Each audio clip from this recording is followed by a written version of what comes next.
what is God telling you or asking you to do that you're not doing?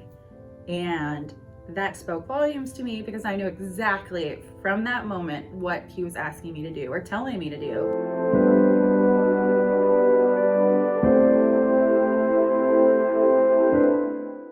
So last year was one of the worst years of my life. It was extremely hard.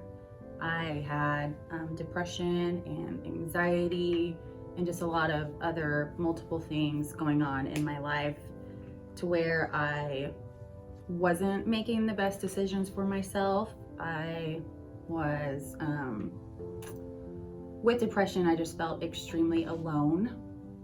So one of the reasons why I didn't come to Manchaca on Sundays often is because I'm a firefighter wife, first responder wife. I didn't want to sit alone. I didn't want to feel alone.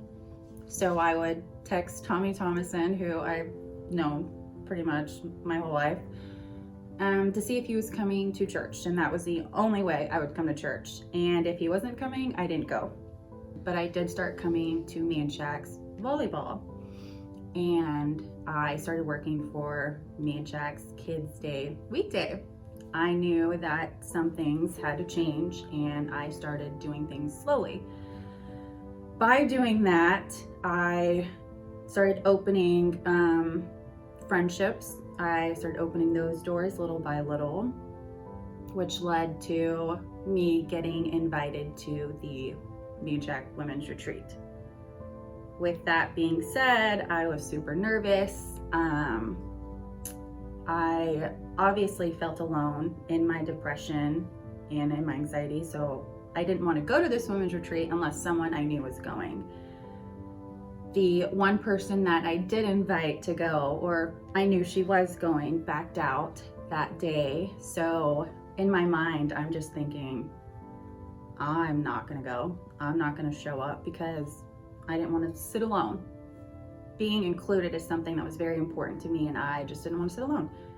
And then that morning, my son got sick, and then I got lost on my way to the retreat. So I just felt all of these little things happening, and my mind was racing. My anxiety was actually getting worse, and I just wanted to not go. Be completely honest, I didn't want to go. I told myself, I'll just go home and I'll try again. But then there was this little tug happening saying, just go, just go, just go. So I went. I was late. I was the last person to show up because I did get lost. When I got there, I was greeted with open arms. Actually, I think everybody came up to me and said hi to me, which was extremely powerful to me, somebody with anxiety and depression.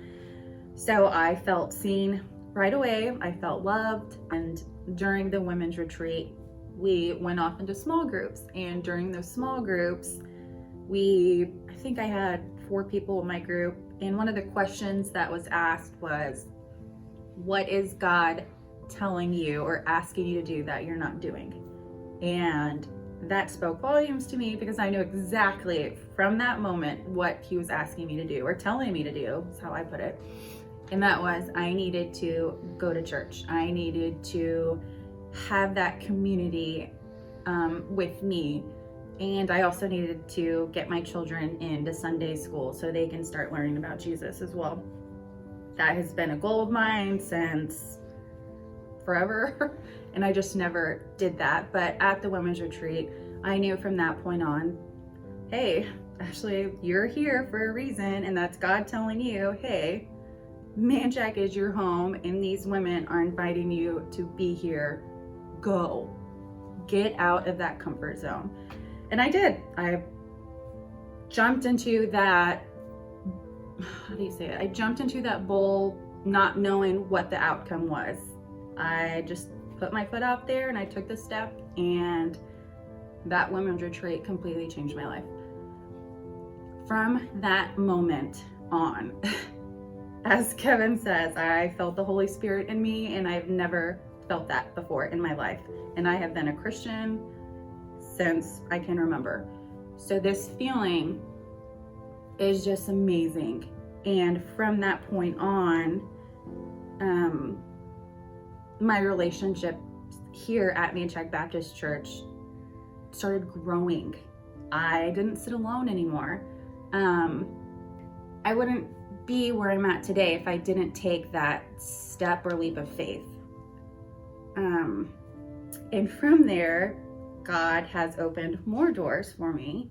A couple of months after the retreat, I was asked to be Amanda's assistant.